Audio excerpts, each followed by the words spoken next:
25절부터 36절까지 말씀입니다.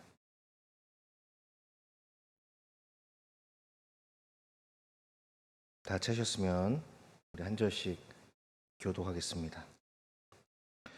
예루살렘 사람 중에서 어떤 사람이 말하되 이는 그들이 죽이고자 하는 그 사람이 아니냐. 보라, 드러나게 말하되 그들이 아무 말도 아니하는도다. 당국자들은 이 사람을 참으로 그리스도인 줄 알았는가? 그러나 우리는 이 사람이 어디서 왔는지 아노라. 그리스도께서 오실 때에는 어디서 오시는지 아는 자가 없으리라 하는지라. 예수께서 성전에서 가르치시며 외쳐 이르시되 너희가 나를 알고 내가 어디서 온 것도 알거니와 내가 스스로 온 것이 아니니라. 나를 보내신 이는 참되시니 너희는 그를 알지 못하나. 나는 아노니 이는 내가 그에게서 났고 그가 나를 보내셨음이라 하시니. 그들이 예수를 잡고자 하나 손을 대는 자가 없으니 이는 그의 때가 아직 이르지 아니하였음이로라. 무리 중에 많은 사람이 예수를 믿고 말하되 그리스도께서 오실지라도 그 행하실 표적이 이 사람이 행한 것보다 더 많으려 하니. 예수에 대하여 무리가 수군거리는 것이 바리새인들에게 들린지라. 대제사장들과 바리새인들이 그를 잡으려고 아랫사람들을 보내니 예수께서 이르시되 내가 너희와 함께 조금 더 있다가 나를 보내신 이에게로 돌아가겠노라. 너희가 나를 찾아도 만나지 못할 터이요 나 있는 곳에 오지도 못하리라 하시니. 이에 유대인들이 서로 묻되 이 사람이 어디로 가기에 우리가 그를 만나지 못하리요. 헬라인 중에 흩어져 사는 자들에게로 가서 헬라인을 가르칠 터인가. 나를 찾아도 만나지 못할 터이요 나 있는 곳에 오지도 못하리라 한 이 말이 무슨 말이냐 하니라. 아멘. 할렐루야. 예배 자리에 나오신 여러분 환영하고 축복합니다. 앞뒤 좌우에 계신 분들과 인사를 나누겠습니다. 하나님이 우리를 돌보십니다.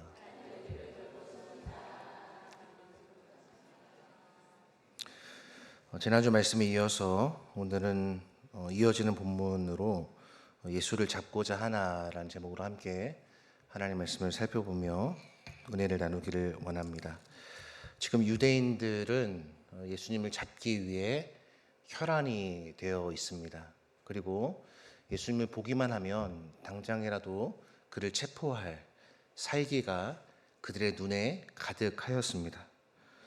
자, 그런데 오늘 말씀을 시작하는 25절을 보시면 이제 예루살렘 사람들 중에서 일부 사람이 그 유대인들을 향해서 이렇게 반문을 하고 있는 것입니다. 봐라, 지금 예수라고 하는 자가 공개적으로 드러나게 활동을 하고 있는데 왜 너희들이 그동안 갖고 있었던 그 살기등등한 계획들을 왜 바로 실행하지 않느냐라고 반문하고 있는 내용이 25절에 나와 있습니다. 예루살렘 사람 중에서 어떤 사람이 말하되 이는 그들이 죽이고자 하는 그 사람이 아니냐. 너희들이 지금 예수를 죽이려고 하는데 그 사람이 지금 공공연하게 성전에서 가르치고 이 명절 중간쯤에 끝날 즈음에 이렇게 가르치고 있는데 왜 지금 손을 놓고 가만히 있느냐라고 예루살렘 사람들 중 일부가 지금 유대인에게 이야기를 하고 있는 것입니다. 예루살렘 사람들은 평화의 도시에 살았던 사람들이었습니다. 그리고 그들은 종교적으로 아마 여러 가지 경로를 통해서 지식을 가지고 있었던 사람들이었을 것입니다. 그런데 그 숱한 지식이 이들을 구원하지 못했고 이들 앞에 있는 예수를 온전히 바라보지 못했고 인식하지 못한 모습을 보여주고 있습니다. 예루살렘 사람들은 지금 의심을 하고 있습니다. 그 의심의 내용은 이 유대인들이 정말 이 사람을 메시아로 인식하고 있는 것은 아닌지 그 의심을 지금 하고 있는 것입니다. 이런 의식의 변화가 없다면 왜 그동안 이 예수를 죽이려고 했던 그들의 살기등등한 계획, 그 다음 다른 성전 관리자들과 또 어떤 제사장들과 이렇게 연계를 해서 예수를 죽이려고 하는 계획을 왜 실행하지 않고 이렇게 마치 온순한 양처럼 가만히 있을 수 있는지 지금 되묻고 있는 것입니다. 이것은 한편으로 생각해 보면 예루살렘 사람들 중 일부가 유대인들을 자꾸 이렇게 동요하게 하는 거죠. 그러니까 어떤 동요입니까? 빨리 예수를 잡아라. 빨리 예수를 잡아서 죽여라. 라고 자꾸 이렇게 채찍질하고 있는 것이라고 우리들이 이해를 할 수 있을 것입니다. 자, 그런데 의식의 변화가 있었던 것도 아닌데 왜 이들은 이렇게 예수님의 공개적인 가르침 앞에 예수님을 잡지 못했을까? 왜 그를 체포하지 못하고 그를 건드리지 못했을까? 이거에 대해서 아마 우리는 정확히는 알 수 없지만 아마도 그들은, 유대인들은 예수님의 그 신적인 권위 앞에서 압도되지 않았을까라는 추측을 해보게 됩니다. 여러분들이 똑같은 삶을 살아가다가도 압도적인 지식과 어떤 압도적인 풍채 앞에서 이렇게 주눅드는 경우들이 있죠. 아마 유대인들이 지금 가지고 있었던 마음이 그것이 아니었을까.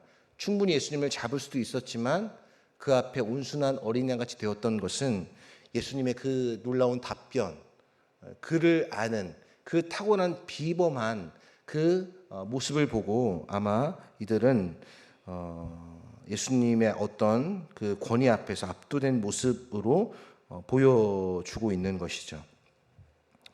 그래서 27절은 이렇게 말하고 있죠. 그러나 우리는 이 사람이 어디서 왔는지 아노라. 그리스도께서 오실 때에는 어디서 오시는지 아는 자가 없으리라 하는지라. 여러분, 예루살렘 사람들은 예수님이 어디서 오신지를 알았어요. 예수님이 땅에 어디 출신인지 알았다는 거죠. 그의 고향과 그의 부모와 그가 어디서 나고 자랐는지를 너무나 잘 알고 있었습니다. 그래서 이 사람들은 예수가 요셉과 마리아의 아들이고 또 갈릴리 출신의 목소라는 사실을 알고 있음을 지금 자부를 하고 있죠. 여러분, 우리는 땅에서 발을 디디며 살아가고 있습니다. 그렇기 때문에 우리는 땅에 속한 일에만 관심을 갖고 살아갈 때가 많습니다.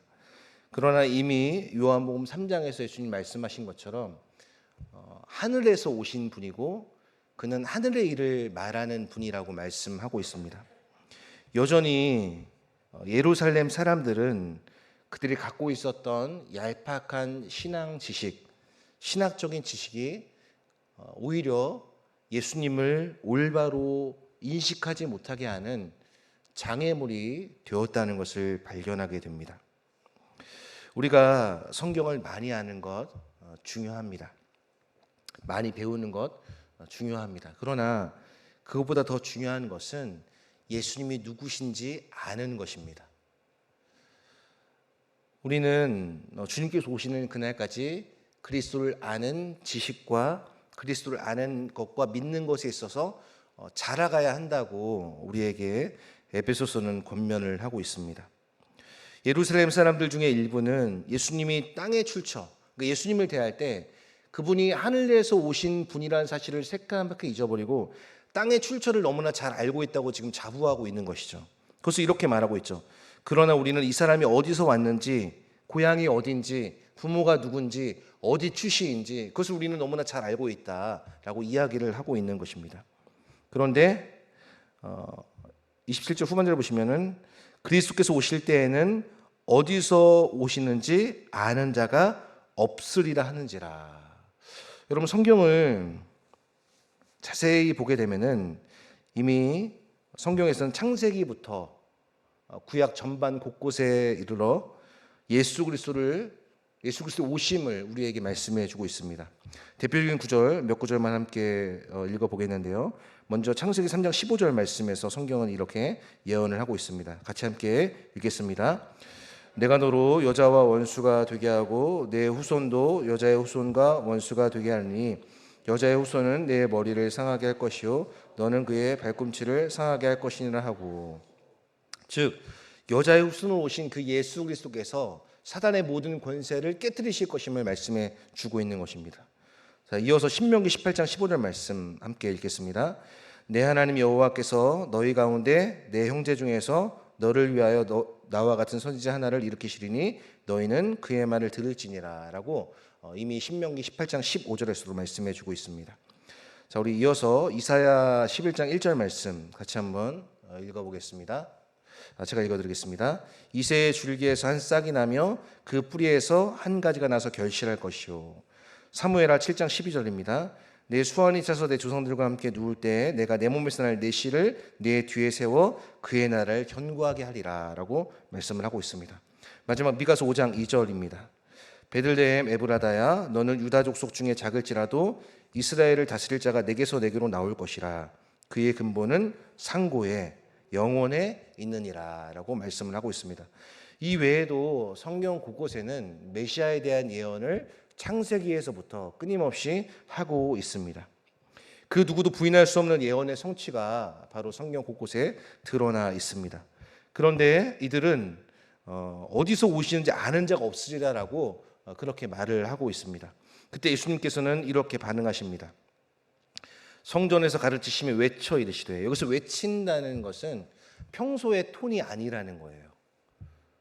큰 소리로, 그러니까 볼륨을 좀 높여서 큰 소리로 외치는 것을 의미합니다. 우리는 보통 언제 소리를 높이죠? 여러분 언제 소리를 높입니까? 말 안 들을 때, 그렇죠? 말 안 들을 때 언성이 이렇게 높아지죠.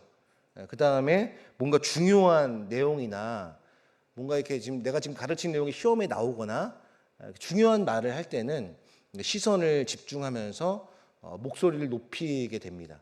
지금 예수님께서 이렇게 목소리를 높이시는 이유는 이 유대인들이 지금 너무나 완고하기 때문에, 그리고 지금 본인이 말씀하시고자 하는 내용이 너무나 중요한 내용이기 때문에 성전에서 외쳐서 이렇게 말씀하고 계십니다.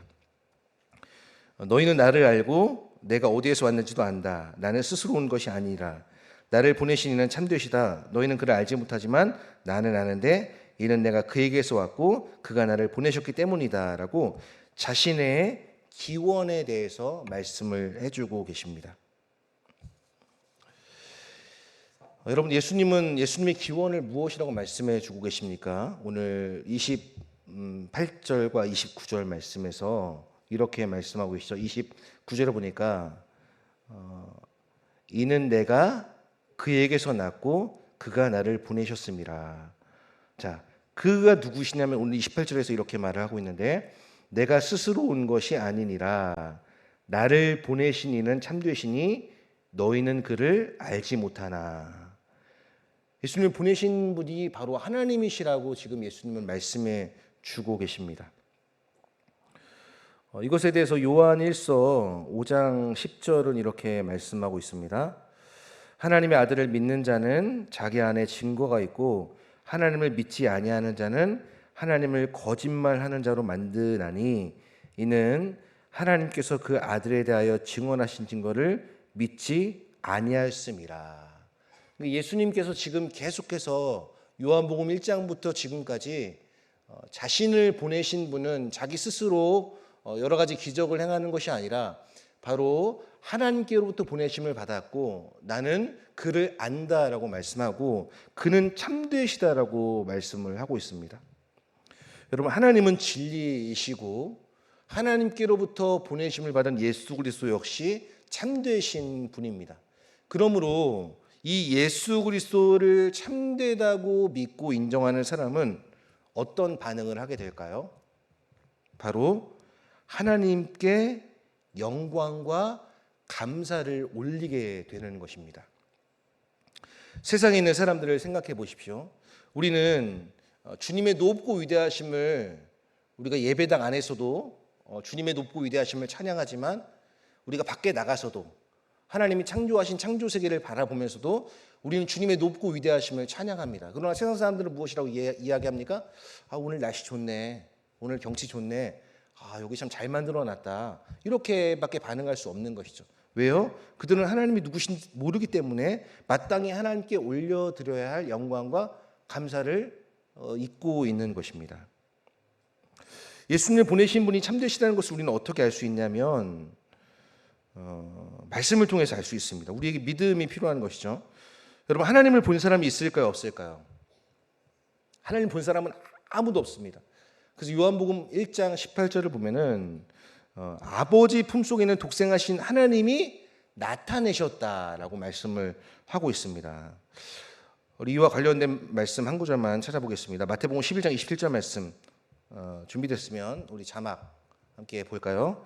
내 아버지께서 모든 것을 내게 주셨으니 아버지 외에는 아들을 아는 자가 없고 아들과 또 아들의 소원대로 계시를 받는 자 외에는 아버지를 아는 자가 없느니라. 즉 하나님께서 예수 그리스도를 통해 보여주신 그 계시를 우리가 받지 못하면 하나님을 알 수가 없다는 것을 예수님 말씀해 주고 계십니다. 그렇다면 우리는 예수 그리스도를 통해서 하나님이 참되시다는 것을 안 사람들이죠. 그러면 우리에게 나타날 당연한 자세 그리고 마땅한 태도는 무엇일까요? 하나님께 감사와 영광을 올려드리는 것, 그것이 예수를 하나님께로부터 나서 하나님께서 우리에게 보내주신 분으로 믿는 자에게 나타나는 마땅한 자세와 태도임을 말씀해 주고 있는 것입니다. 그런데 이들의 태도를 한번 보세요. 그렇게 예수님 말씀하시자마자 30절에 그들이 어떻게 반응합니까? 그들이 예수를 잡고자 하나. 지금 예수님께서는 끊임없이 유대인들과 예루살렘 사람들에게 자신을 계속해서 드러내고 계신 것입니다. 자신이 하나님께로부터 나서 하나님께로부터 보내심을 받은 사람, 즉 하나님의 아들이라는 것을 계속해서 드러내고 계신데 오늘 30절에 예루살렘 사람들이 예수를 잡고자 했어요. 그러니까 얼마든지 잡을 수 있었죠. 자, 그런데 무엇이라고 그 다음에 이야기하고 있냐면 손을 대는 자가 없으니 이는 그의 때가 아직 이르지 아니하였습니다. 여기서 그의 때는 어떤 때입니까? 바로 예수님께서 십자가를 지시고 영광을 얻으실 때가 바로 여기서 말하는 그의 때입니다. 예수님은 항상 하나님께 묻고 하나님의 시간표를 따라 살아가셨습니다. 요한복음 2장에 나타난 그 가나의 혼인잔치에서 베풀어 주셨던 그 놀라운 포도주의 이적, 그것도 내 때가 아직 이르지 아니하였다라는 말씀으로부터 시작을 하고 있죠. 신자는, 성도는 하나님의 시간표를 따라 움직이는 사람들이라는 거죠. 내 때가 아직 이르지 아니하였다. 그의 때가 아직 이르지 아니하였다. 여러분, 우리는 종종 이제는 내가 이렇게 해야 될 텐데, 내가 이제는 좀 중앙 무대에 서서 많은 사람들의 주목을 받아야 할 때가 된 것 같은데, 이와 비슷한 생각들을 살아가면서 많이 합니다. 그러나 오늘 유대인들이 예루살렘 사람들과 더불어 예수님을 잡고자 했지만 아무도 손을 대는 자가 없었던 이유는 무엇이라고 이야기합니까? 바로 그의 때가 아직 이르지 아니하였기 때문이라고 말씀합니다. 이것은 하나님의 섭리와도 연관시켜서 생각해 볼 수 있습니다. 여러분, 죽고 사는 것 우리의 마음대로 되지 않습니다. 우리의 인생이 피고 우리의 인생이 닫혀 있는 것 우리의 마음대로 되지 않습니다. 찬송가 484장인가요? 그 가사가 제목이 내 맘의 주여 소망 되소서라는 찬양입니다. 거길 보면은 그런 가사가 있어요. 세상의 영광 나 안 보여도 언제나 주님은 나의 기업. 주님만 내 마음에 계시오니 영원한 주님 참 귀하셔라. 이런 가사입니다.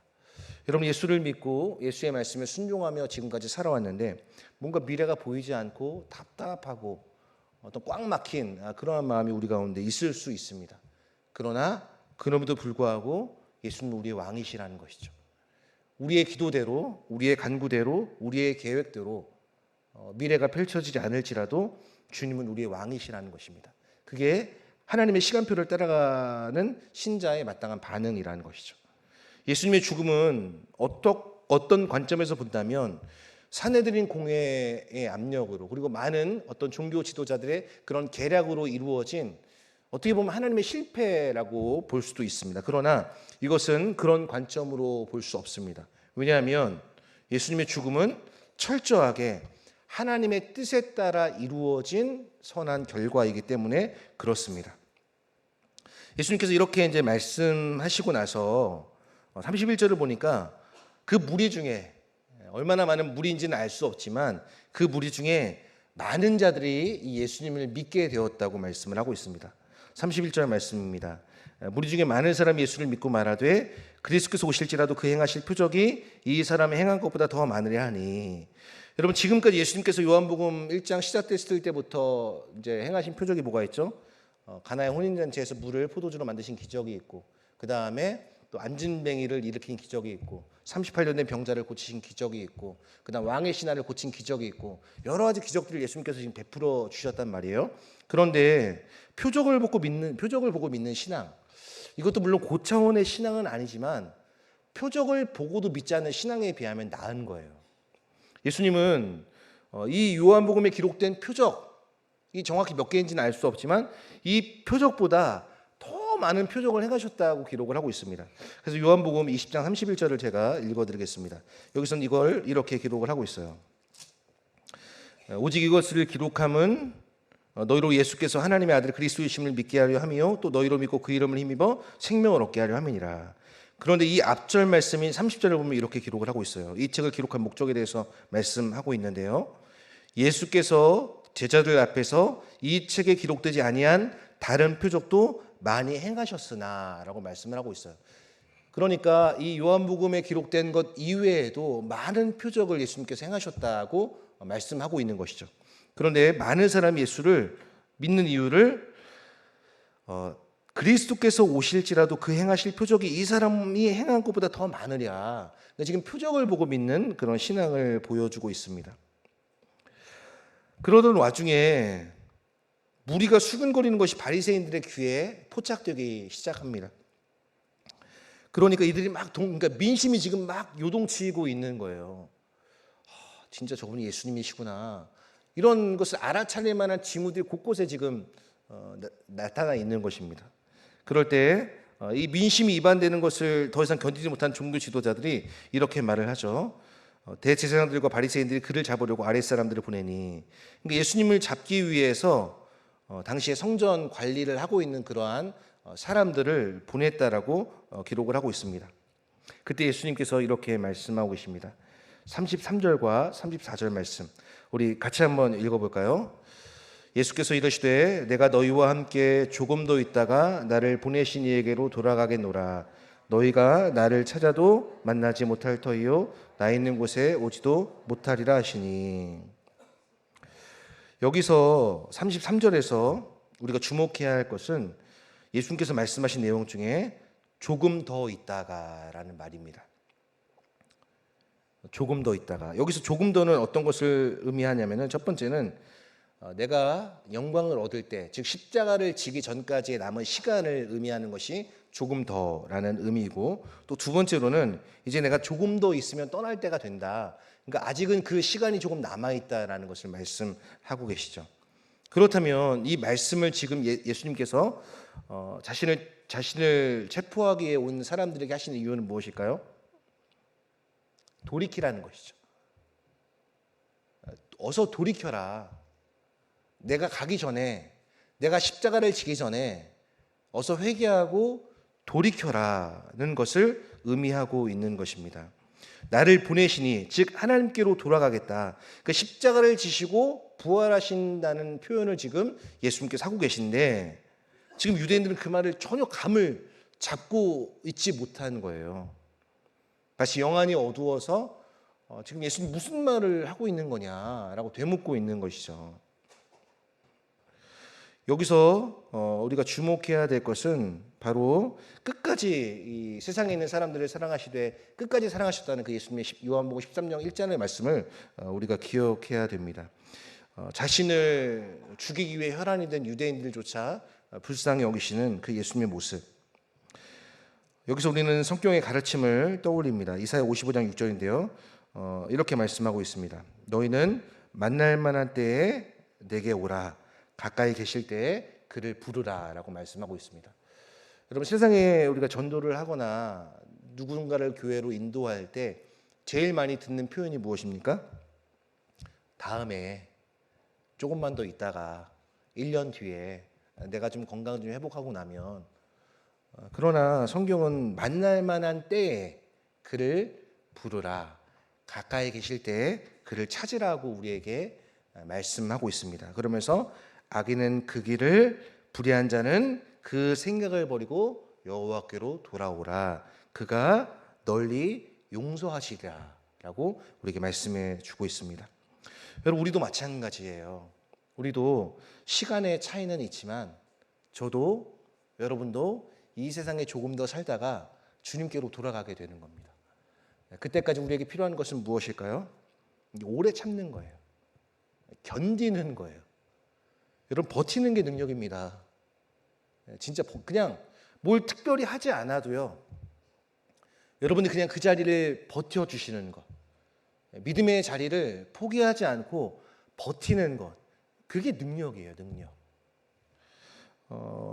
우리가 이 세상에 살아갈 때 영화와 영광을 누리고 싶어 하지만 그것이 우리의 마음대로 되는 것이 아닙니다. 모든 것이 다 하나님의 손 안에 달려 있다는 것을 믿는다면, 즉 하나님의 섭리를 믿는다면 우리는 어떠한 상황에도 하나님을 인정할 수 있습니다. 그러나 우리가 하나님의 섭리 신앙을 믿지 못한다면 우리는 조금만 우리의 삶에 위협이 찾아오고 우리의 삶이 우리가 원하는 대로 돌아가지 않을 때 우리는 어떻습니까? 원망하고 불평하고 짜증내고 분내고 온갖 우리 안에 안 좋은 것들이 나와서 우리를 더럽히게 되는 것입니다. 그때 예수님 이렇게 계속해서 말씀하시죠. 너희가 나를 구해도 나를 찾지 못할 것이며 내가 있는 곳으로 너희가 올 수도 없으리라. 여기서 주목해야 할 표현은 무엇이냐면 내가 있는 곳이에요. 지금 예수님은 자신의 십자가의 죽음을 말씀을 하고 계십니다. 그런데 여기서 현재형으로 말씀을 하고 계세요. 나 있는 곳에 오지도 못하리라. 지금 예수님은 심판주로서 말씀을 하고 계신 거예요. 너희가 지금 돌이키지 않으면 더 이상 너희에게 천국문을 열려있지 않다라는 것을 말씀해 주고 계신 것이죠. 나 있는 곳, 그 하나님의 나라. 그러니까 지금 이 현재형으로 되어 있다는 것은 무엇입니까? 예수님이 하나님의 아들이시라는 것을 지금 증명해 주고 있는 것이죠. 그때 유대인들은 이렇게 말합니다. 마치 고린도전서에서 말씀하는 것처럼 영적인 일은 영으로야 분별함이니라 라는 말씀처럼 이들은 예수님의 이 말씀을 전혀 깨닫지 못하고 있어요. 이 유대인들이 서로 묻되 이 사람이 어디로 가기에 우리가 그를 만나지 못하리요. 헬라인 중에 흩어져 사는 자들에게로 가서 헬라인을 가르칠 터인가. 나를 찾아도 만나지 못할 터이요. 나 있는 곳에 오지도 못하리라는 이 말이 무슨 말이냐 하더라라고 그렇게 수군거리고 있습니다. 여기서 헬라인 중에 흩어져 사는 자들에게로 간다는 것은 당시 이제 유대인 흩어져 있던 디아스포라가 있었는데 이 헬라인 중에 살았던 디아스포라를 의미하는 거예요. 그러니까 예수님이 지금 이 유대 본토에서 인정을 받지 못하시니까 아마 이 유대인들과 예루살렘 사람들은 어떻게 생각했냐면은 예수님이 조금 어떤 그 다른 이방 지역으로 가서 거기서 자신의 사역을 이렇게 펼치시려나 보다라고 생각을 했던 것 같아요. 근데 지금 예수님이 말씀하신 것은 전혀 그런 의미가 아니죠. 그런데 참 놀랍고 중요한 것은 무엇이냐면 요한복음 12장 20절부터 이제 23절까지 말씀을 보시면은 이제 명절에 예배하러 온 헬라인이 있는데 그 중에 베세다 사람 그들이 이 헬라인 사람들이 갈릴리 베세다 사람 빌립에게 가서 청하여 이르되 선생이여 우리가 예수를 배웁고자 하나이다 하니 빌립이 안드레에게 가서 말하고 안드레와 빌립이 예수께 가서 여쭈니 예수께서 대답하여 이르시되 인자가 영광을 얻을 때가 왔도다라고 말씀하세요. 즉 예수님이 십자가에 달려 돌아가실 때가 왔도다라는 것을 말하는 것이고 예수님이 십자가에 달려 돌아가시면 제자들에게 예수님이 성령을 보내주시죠. 그 성령은 어떤 영이냐면은 전 세계 모든 민족 가운데 하나님이 예수 그리스도가 하나님의 아들이시라는 것을 증거시켜주는 영이 바로 성령이십니다. 그러니까 지금 예수님의 죽으심으로 말미암아 제자들을 통해서 이 하나님의 나라가 전 세계 가운데 펼쳐지게 될 것임을 지금 예수님은 말씀해 주고 계십니다. 사랑하는 성도 여러분, 말씀을 정리하겠습니다. 오늘 예수님을 잡고자 했던 유대인들 그리고 그들을 자꾸 충동질했던 예루살렘 사람들 중 일부를 우리가 함께 살펴보았습니다. 그에 반해서 예수님께서는 이렇게 말씀하시죠. 나를 보내시는 참되신 너희는 그를 알지 못하나 나는 아노니 이는 내가 그에게서 났고 그가 나를 보내셨음이라. 항상 하나님의 시간표에 따라 움직이셨던 예수님 그리고 하나님의 손에 자신의 삶을 의탁하셨던 예수님처럼 우리 신자들은 바로 우리의 계획이 아닌 하나님의 시간표에 따라 움직여야 하는 사람들임을 기억하고 이 보이지 않는 하나님의 손 이걸 하나님의 섭리라고 이야기를 하는데요. 여러분 하나님의 이 섭리 안에 여러분의 인생을 바라보시고 해석하는 능력을 갖추어야 됩니다. 그러니까 다시 말하면 영원의 관점에서 현재를 해석할 수 있어야 돼요. 그러니까 지금 우리가 당하는 고난과 어려움과 우리가 당하는 한계들이 많이 있잖아요. 그런데 그것을 지금 바라보면은 고난과 어려움과 한계예요. 그런데 이것을 영혼의 관점에서 바라보게 되면은 이때 베풀어 주신 하나님의 은혜가 있고 왜 이렇게 하셨는지 지금은 알지 못하지만 그때 가서 알게 되는 그런 은혜가 있는 것입니다. 사랑하는 성도 여러분, 우리가 이 세상 사는 동안 우리가 정말 추구해야 될 것은 무엇이냐면 그 아들의 형상을 닮아가는 거예요. 예수님을 본받는 거예요. 그럼 예수님이 무엇을 본받아야 될까요? 예수님이 하나님께 순종하셨던 그 모습을 본받으며 살아가는 것입니다. 바라기는 저와 여러분들이 우리의 삶에 여러 가지 고난과 역경과 우리의 힘으로 해결할 수 없는 수많은 문제 가운데 하나님의 손을 의지하고 찬송가의 가사처럼 주의 손 의지하고 살 때 나를 해할 자가 없도다. 이 가사를, 이 신앙을 굳게 잡고 그렇게 믿음의 길을 걸어가야 하는 것입니다. 이렇게 살아가는 저와 여러분 모두가 될 수 있게 되기를 주님의 이름으로 소망하며 축복합니다. 우리 시간 함께 말씀을 기억하면서 함께 찬양하고 기도하겠습니다.